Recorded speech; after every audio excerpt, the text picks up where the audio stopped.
Elimde gördüğünüz bu dergi tahmin edebileceğiniz gibi bir National Geographic sayısı. 1985 yılının Haziran ayına ait. 2003 yılında elime geçtiğinde Eskişehir'de bir sahafın tozlu raflar arasında unutulmuştu. Henüz 10 yaşındaydım. Hayatımı ışık tutmuş, çok değerli bir insan sayesinde okumayı, araştırmayı öğrenmiş, dünyadan haberdar olmaya başlamıştım. Tabii o günlerde bu derginin benim için bu kadar çok anlam ifade edebileceğini düşünmemiştim. Hem kapağındaki bu meşhur fotoğraftan hem de içerisindeki hikayelerden bir haberdim. Dilini de anlamıyordum zaten. Ama fotoğrafları çok ilgimi çekiyordu.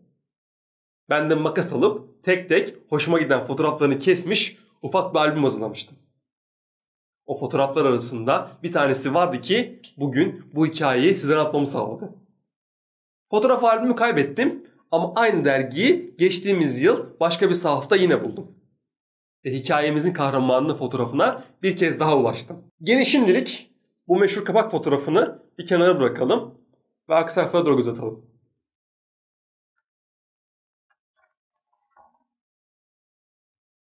Tanıdınız mı? 2000'den fazla İngilizce kelimeyi anlayabilen, 1000 tanesini ise işaret diliyle konuşabilen bir goril. Adı Koko. Koko 19 Haziran günü uyanmamak üzere bir uykuya daldı. 46 yaşındaydı. Geride ise insanlar ve hayvanlar arasında iletişim mümkün olduğunu gösteren yüz binlerce anı bıraktı.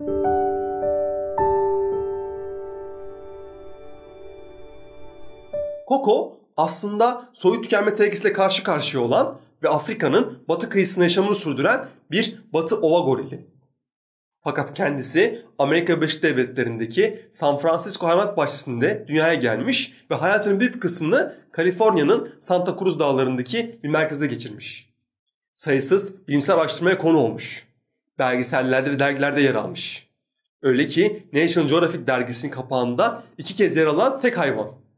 1978 yılının Ekim sayısı ve 1985 yılının Ocak sayısı. Koko'yu özel kılan ve dünya çapında tanınmasını sağlayan 2 şey var. İlki küçük yaşlardan itibaren öğrenmeye başladığı işaret dili. Diğeri ise yavru kedilere karşı olan sevgisi. Henüz 1 yaşındayken araştırmacı Penny Patterson ile tanışan Koko, Patterson'ın akademik çalışmaları kapsamında işaret dilini öğrenmeye başlıyor. İnsan olmayan primatlara oranla hızlı bir gelişme gösteriyor. 19 yaşına geldiğinde aynada kendi görüntüsünü tanıyor. Kişisel anlarını anlatıyor. Kelimeleri birleştirerek yeni kelimeler dahi elde ediyor. Örneğin yüzük kelimesini ifade etmek için parmak ve kolye kelimelerini kullanıyor. Parmaktaki kolye. Çok zekice. Yok artık diyebilirsiniz ama Koko bununla da kalmıyor. Ve diğer gorillerin işaret dili öğrenme çabalarını gözlemliyor ve bunun üzerine yorumlarda bulunuyor.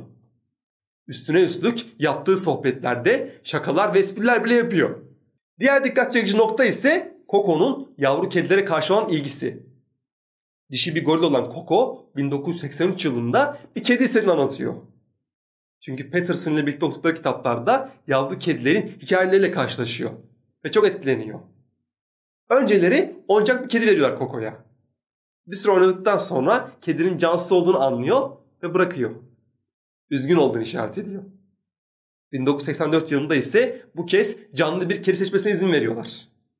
Terk edilmiş yavru kediler arasından gri renkli birini seçen Koko, All Bull ismini veriyor kediye.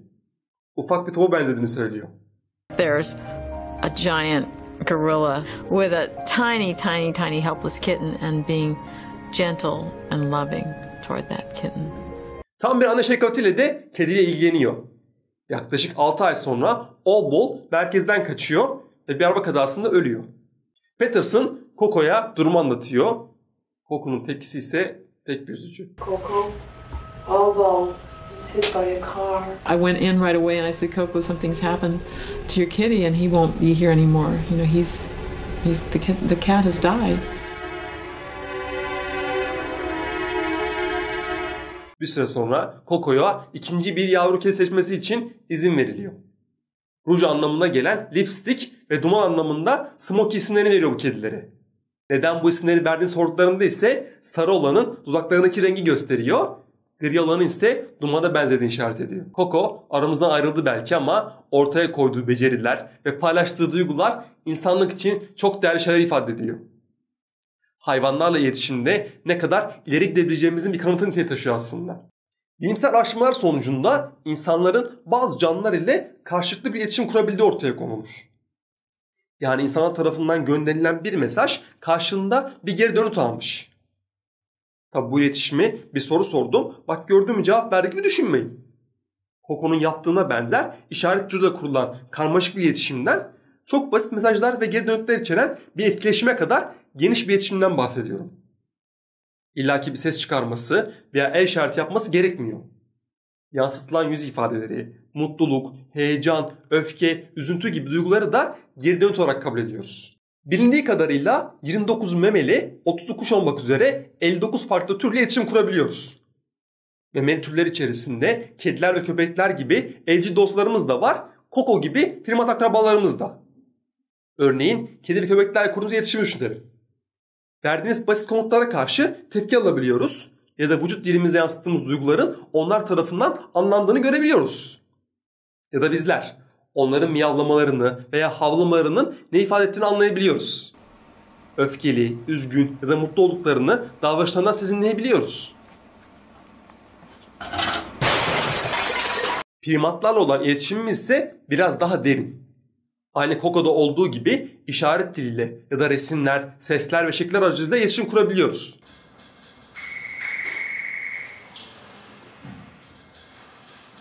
Daha karmaşık konular hakkında karşılıklı paylaşımda bulunabiliyoruz. Şempanzeler, bonobolar, goriller ve orangutanlar bilimsel araştırmada yer alan ve iletişim kurabildiğimiz primatlardan. Bunların dışında kahverengi sıçan ve şişe burunlu yunus gibi memelilerle de iletişim kurulabilmiş. Hatta şişe burunlu yunusların insan sesine benzer sesler çıkarabildikleri, aynada kendi gördüklerini tanıyabildikleri kanıtlanmış.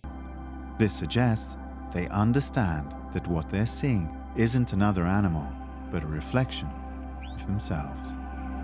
İşin memeli tarafı böyleyken kuşlar tarafı ise biraz daha karmaşık. Aynı kedi ve köpeklerin duygularını anlayabildiğimiz gibi kuşların çıkarttıkları seslerden ifade ettikleri duyguları ve anlamlarını öğrenebiliyoruz. Kuşlarda tehdit, kur yapma, açlık gibi durumlarla kullanılan en az 6 farklı sesin olduğunu biliyoruz. Örneğin erkek bir karabaşlı çinteyi düşünelim. İlkbaharda duyduğumuz bu güzel sesin taşıdığı bir anlam var.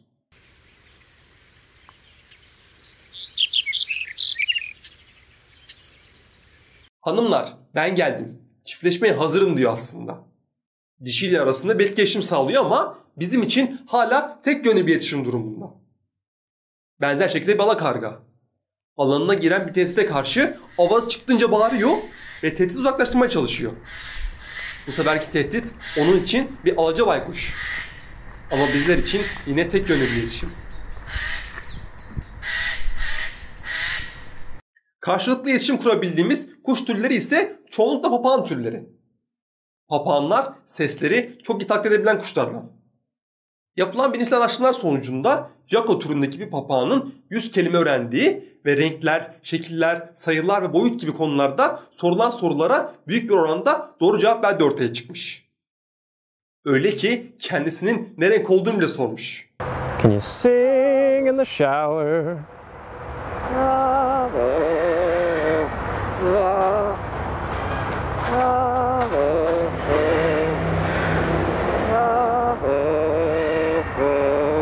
Tabii tüm bu anlattığım iletişim çabaları, Coco'nun hikayesi, papağanlarla konuşmak falan hepsi laboratuvar ortamlarında gerçekleşen ya da eser tahtında olan çalışmaların sonuçları. Doğal ortamlarında işaret diliyle konuşan goriller görmüyoruz. Ya da İngilizce kelimeler kullanan papağanları. İletişim kurma çabası hala biz insanların bir zorlaması. Ama öyle bir örnek var ki böyle bir iletişimin doğada da mümkün olduğunu gösteriyor bizlere. Hiçbir zorlama olmadan, hayvanları alıkoymadan kendinden ortaya çıkmış bir iletişim. Mozambik'teki Niassa Ulusal Tabiatı Koruma Alanı'nda gerçekleşen bu olayda yerliler Greater Honeyguide yani büyük bal rehberi adı verilen bir kuş türüyle karşılıklı fayda üzerine bir iletişim kuruyorlar. Yabani ara kovanlarını arayan yerliler bu kuşun ötüşü sayesinde kovanların yerlerini tespit ediyorlar. Geride kalan içi boş kovanlarsa bu kuşlar tarafından yeniliyor. Diyebilirsiniz ki ne var bunda? Bunun gibi onlarca örnek vardır doğada. Ama bu durum biraz farklı. Yerliler kovanları arama çıktıklarında büyük bal rehberi kuşu bir yandan ötüyor, bir yandan da kovanın olduğu yöne doğru ağaçtan ağaca uçuyor. Karşılığında ise yerliler sadece takip etmek kalmıyorlar. Kuşu takip etmek istediklerini ifade eden şu tuhaf sesi çıkartıyorlar.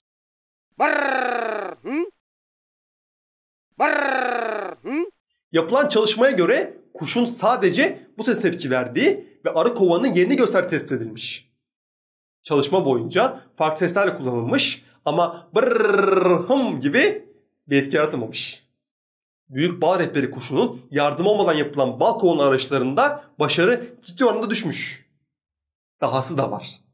İşin en ilginç kısmı büyük bal rehberi kuşlarının tıpkı guguk kuşları gibi yuva parasiti olmaları. Hatırlarsanız bu konudan bahsetmiştik. Guguk kuşları kendi yuvalarını kurup yavrularını büyütmektense başka kuşların yuvalarına yumurtanı bırakıyorlardı. Büyük bal rehberi kuşları da aynı davranışı gösteriyorlar. Yavrular başka bir tür tarafından büyütülüyor. Bu da demektir ki yavrular insanlarla kurdukları bu iletişimi ebeveynlerinden öğrenmiyorlar. Tamamıyla kendi deneyimlerinin bir sonucu. Hiçbir şekilde eğitilmemiş ya da tutsak edilmemiş bir canlının bir insanla karşılıklı iletişim kurabileceğinin en net kanıtı. Hayvanlarla iletişim çabalarımız beni oldukça etkiliyor ama biz insanlar ve diğer canlılar arasındaki böylesi hikayeler birer efsane dönüşmeye başladı bile. Nasıl dönüşmesin ki zaten? Kendi türündeki bireylerle bile iletişim kurmayı beceremeyen insanlık nasıl olacak da çevresinde var olan diğer canlılarla barışçı bir iletişim kurabilecek? Kendinden başka hiçbir şey düşünmeyen bir birey. Sevgiyi ve iyiliği diğer tüm güzel şeylerle birlikte mezara gömüş bir toplum. Ne anlam ifade eder ki? Yahu evinin önündeki asırlık ağacı yaprak döküyor diye kesen bir zihniyet var bu dünyada.